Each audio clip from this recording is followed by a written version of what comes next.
അങ്ങനെ രോഹിത്തിനെയും ഹരിയെയും 2 ഫ്രണ്ട്സിനെയും കൂടി അറസ്റ്റ് ചെയ്തിട്ട് വരുവാണ്. അപ്പോൾ രോഹിത്തിനെ വീട്ടിൽ നിന്ന് തന്നെ പിടികൂടി കാഴ്ചയാണ് കാണുന്നത്. അപ്പം പോലീസ് ബാലചന്ദ്രനോട് പറയുന്നത് നിങ്ങൾ ഒരുപാട് വില കൊടുക്കേണ്ടി വരും ഇതിനൊക്കെ എന്നൊക്കെ പറയുന്നുണ്ട്. അപ്പോൾ അവനോട് പറയുന്നുണ്ട് പെൺകുട്ടിക്ക് 18 തികഞ്ഞിട്ടില്ലെങ്കിൽ നീ പുറം ലോകം കാണില്ല എന്നൊക്കെ പറയുന്നുണ്ട്. ഇവനാണ് മാസ്റ്റർ പ്ലാൻ, കാമുകനാണ് എന്നൊക്കെ പറഞ്ഞിട്ട് ഹരിയെയും കൂടി കാണിച്ചു കൊടുക്കുന്നുണ്ട്. അപ്പം ഇവനും കൂടി ഉണ്ടായിരുന്നോ ആദ്യം തൊട്ട് അവസാനം വരെ ഉണ്ടായിരുന്നു ഞങ്ങളെല്ലാവരും കൂടിയാണ് പ്ലാൻ ചെയ്തതെന്നൊക്കെ ഹരി പറയുന്നുണ്ട്. അങ്ങനെ അല്ലെങ്കിൽ പോലും ഹരി അങ്ങനെ പറയത്തുള്ളൂ. പിന്നെ അത് കഴിഞ്ഞ് അവരെ കൂട്ടി മറ്റേ പോലീസിനോട് പറയുന്നുണ്ട് ഇവർ പുറലോകം കാണരുത്, ഓരോരുത്തരെയും വെറുതെ വിടരുതെന്നൊക്കെ പറയുന്നുണ്ട് പോലീസിനോട്.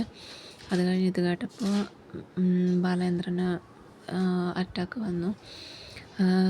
അവിടെ സോഫയിൽ കിടന്ന് വീണു. അപ്പോൾ രണ്ടാളും കൂടി അച്ചാച്ച എന്നൊക്കെ പറയുന്നുണ്ട്. അപ്പോൾ അലീന വേഗം പോയി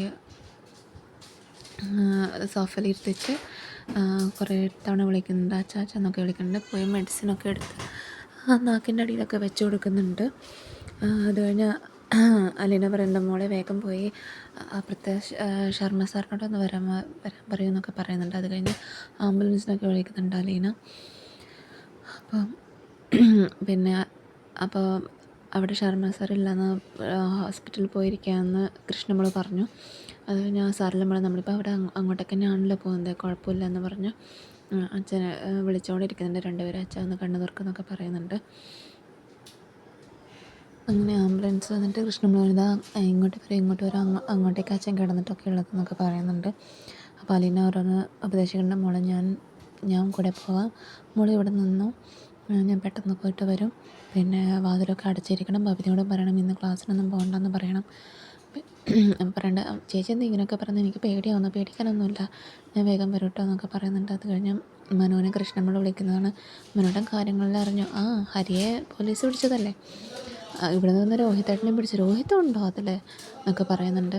ഞാൻ അമ്മയെ പാലായിൽ നിന്ന് വരുന്നുണ്ട്, അപ്പം നോക്കട്ടെ എന്നൊക്കെ പറയുന്നുണ്ട്. അമ്മയ്ക്ക് ഇതിൻ്റെ സീരിയസ്നെസ് എന്നൊന്നും അറിയില്ല മോളെ, ഞാൻ ഒന്നും കൂടി അമ്മയെ ഒന്ന് വിളിച്ച് നോക്കട്ടെ എന്നൊക്കെ പറയുന്നുണ്ട്. മനോടൊന്ന് വേഗം വരണം എന്നൊക്കെ പറയുന്നുണ്ട് കൃഷ്ണമോൾ. ഞാൻ വേഗം വരുന്നുണ്ട് മോളെ എന്നൊക്കെ പറയുന്നുണ്ട്. ഇതിൻ്റെ സീരിയസ്നെസ് എന്താണെന്ന് പോലും അമ്മക്കറിയില്ല, അതുകൊണ്ട് അമ്മയുടെ ഒരു ഇതിലൊന്ന് എടുത്തിട്ടുള്ളതെന്നൊക്കെ പറയുന്നുണ്ട്. പിന്നെ ബബിത കൃഷ്ണമോളോട് ചോദിക്കുന്നുണ്ട് നീ എന്താണ് ഇങ്ങനെ വെപ്രാളപ്പെടുന്നത്, ചേച്ചിക്ക് ഇതിൻ്റെ സീരിയസ്നെസ് എന്താണെന്ന് അറിയുമെന്നൊക്കെ ചോദിക്കുന്നുണ്ട്. ബബിതയ്ക്ക് ഒരു കുലുക്കവും ഇല്ല. അത് കഴിഞ്ഞ് ആശുപത്രിയിൽ എത്തിക്കുന്ന ബാലേന്ദ്രനെ കാണുന്ന അച്ഛൻ ഒന്ന് കണ്ണ് തുറക്കുക, ഹോസ്പിറ്റലിൽ എത്തി, അച്ഛന് ഞാനുണ്ട് എന്നൊക്കെ പറയുന്നുണ്ട്. അങ്ങനെ വിളിച്ചുകൊണ്ടിരിക്കുന്നത് ബാലേന്ദ്രനെ. ലാസ്റ്റ് ഡോക്ടർ വന്ന് പറഞ്ഞു എല്ലാവരും ഒന്ന് പുറത്ത് പോയിരിക്കുക, വിളിക്കാമെന്നൊക്കെ പറയുന്നുണ്ട്. അത് കഴിഞ്ഞ് കൃഷ്ണമ്മളെ വിളിക്കുന്നതാണ്. അച്ഛൻ എങ്ങനെയുണ്ട്, കുഴപ്പമൊന്നുമില്ല മോളെ എന്നൊക്കെ പറഞ്ഞ് അവർ രണ്ടുപേരും സംസാരിക്കുന്നതാണ് ലാസ്റ്റ് കാണിക്കുന്നത്.